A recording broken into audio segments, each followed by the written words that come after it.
Bonjour à tous, très heureux de vous retrouver. Aujourd'hui, je révise avec vous un classique du bouffetage, le bouffetage à enture multiple.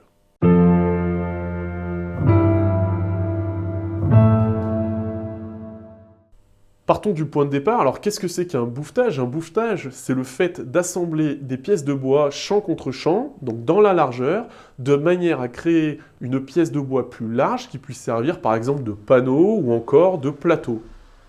Le bouffetage à enture multiple, il possède énormément d'avantages selon moi.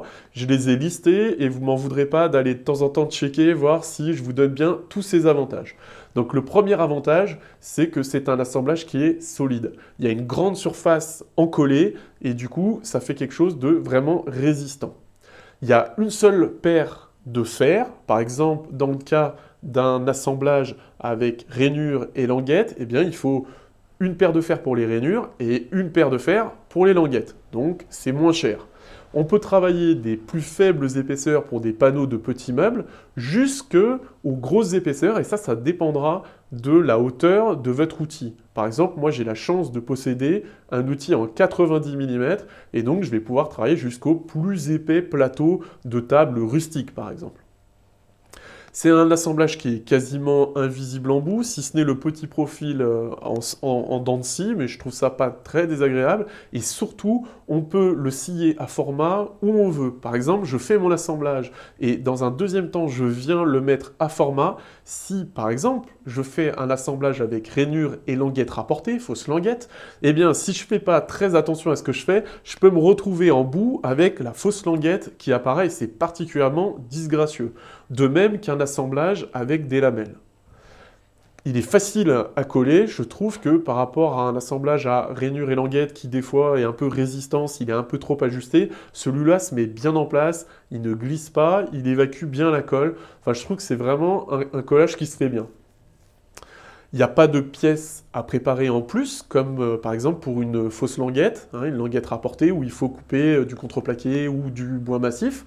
Il n'y a pas d'achat de lamelles à prévoir, donc c'est un assemblage qui peut être aussi considéré comme économique, si ce n'est bien sûr l'achat des fers au début, mais comme tous les assemblages. Il est simple à régler en hauteur par rapport à d'autres assemblages qui sont symétriques, on appelle ça. Ça veut dire que le centre des fers doit être parfaitement placé au milieu du centre du panneau, sinon c'est pas possible. Donc avec cette tenture multiple, on n'a pas besoin de trop se prendre la tête, je dirais, pour régler la hauteur. Alors on peut lui reprocher deux choses selon moi.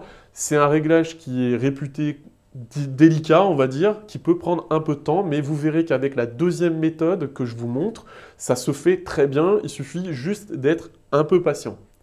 Et la remarque que je pourrais faire, le deuxième point négatif, c'est que si vous avez juste deux planches à assembler, c'est peut-être pas la peine, c'est peut-être pas le bouffetage le plus efficace parce qu'il va vous demander plus de temps de réglage que de temps d'usinage finalement.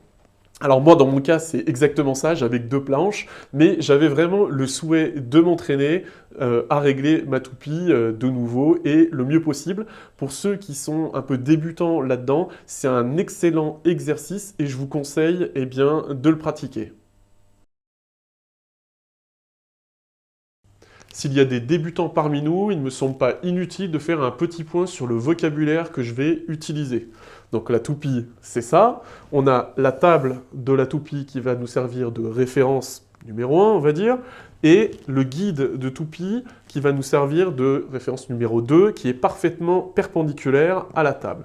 Sur ce guide de toupie, on a la joue d'entrée et la joue de sortie. Donc le sens classique d'usinage à la toupie, c'est de la droite vers la gauche lorsqu'on est face à l'outil. L'outil, lui, il tourne dans le sens anti-horaire, dans le sens inverse des aiguilles d'une montre, et du coup, on va aller contre le mouvement de l'outil. Donc cet outil, il est monté sur un arbre porte-outil qui peut monter et descendre.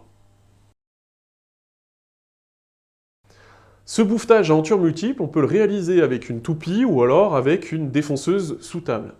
Il y a plusieurs méthodes et moi je vais vous parler de deux méthodes. La première, je vais aller assez rapidement parce que ça ne présente pas énormément d'intérêt selon moi. La première, il suffit que votre machine soit équipée d'une joue de sortie réglable qui va permettre d'avancer ou reculer la joue de sortie. Pour ça, il faut régler l'outil de manière à ce qu'il mange trop de bois, c'est-à-dire qu'il mange la totalité de la hauteur du champ. On usine une vingtaine de centimètres, on arrête l'usinage, on coupe la toupie, on vient mettre la pièce en appui sur la joue d'entrée et grâce à notre joue de sortie réglable, on peut venir gommer le décalage qui va exister. La deuxième méthode, elle présente selon moi beaucoup plus d'intérêt, en tout cas au niveau pédagogique, de réglage sur la toupie et je vais vous la décrire en détail et en voix off. On va parler un peu du réglage en hauteur, c'est pas extrêmement délicat. Vous verrez qu'il y a deux possibilités. Il y a le parement en pleine dent. Si on considère que ici c'est notre parement, on se débrouille pour que notre profil arrive parfaitement à fleur du parement. Et l'autre solution, c'est le parement à mi-dent. Eh bien, on se débrouille pour que notre profil arrive à la moitié de la dent. On dit que si les fers ne sont pas parfaitement réglés, il peut y avoir un petit jour ici et que le bois peut fendre à cet endroit-là, dans le parement à mi-dent, parce que c'est assez fragile. Alors c'est vrai que le bois peut fendre ici et même ici. Alors ce que je vous conseille, c'est de faire un plateau, un panneau un peu plus grand que ce dont vous avez besoin et de pouvoir le ressiller après. Parce que l'éclat, il se forme souvent en début de passe ou en fin de passe. Dernier point théorique, c'est un bouffetage où on va usiner un champ A sur la pièce et un champ B. Donc on va d'abord faire toute la partie usinage des champs A avec un certain réglage et après on reviendra faire tous les champs B avec un autre réglage que je vous montrerai. Ça veut dire que chaque pièce du panneau ou du plateau aura un champ B et un champ A. Donc je vous conseille de marquer un petit peu quel champ va recevoir le profil A et quel champ va recevoir le profil B de manière à ne pas vous tromper et que chaque pièce ait bien son profil A et son profil B. Alors, petit rappel, on place toujours l'outil le plus bas possible sur l'arbre de toupie de manière à limiter le bras de levier au moment de l'usinage et donc à limiter un maximum les efforts latéraux sur l'arbre de toupie. On fait le choix de régler notre guide de toupie de manière à ce que notre outil n'usine pas la totalité de la hauteur de notre champ. On passe ce champ à la craie grasse. C'est important que la craie soit bien passée partout et sur toute la hauteur du champ. Moi, je préfère le bleu quand j'usine du chêne ou des bois clairs. Après, c'est un peu à chacun de voir quelle couleur lui convient le mieux. Et on va faire notre premier usinage, sachant très bien le résultat qu'on va obtenir.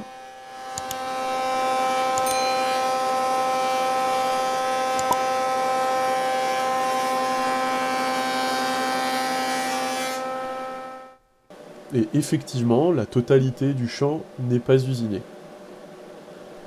Donc on va décaler notre guide de toupie vers l'arrière de manière à ce que notre outil mange un petit peu plus de bois. Et puis on va refaire un deuxième passage, peut-être un troisième, un quatrième, un cinquième passage si nécessaire, de manière à ce que la quasi-totalité de notre champ soit usinée.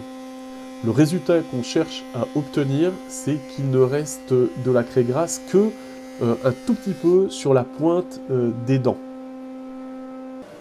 On arrive au résultat voulu et on peut passer tous nos champs A.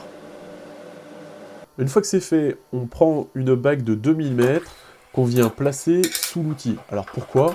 Parce que notre bouffetage en turn-outil, il a un pas de 4 mm et on veut relever notre outil de la moitié de ce pas de manière à avoir la forme complémentaire. Petit conseil, assurez-vous toujours de bien verrouiller votre guide de toupie, c'est une question de sécurité. Maintenant, il ne nous reste plus qu'à usiner tous les champs B. Et si tout va bien, ça s'emboîte parfaitement.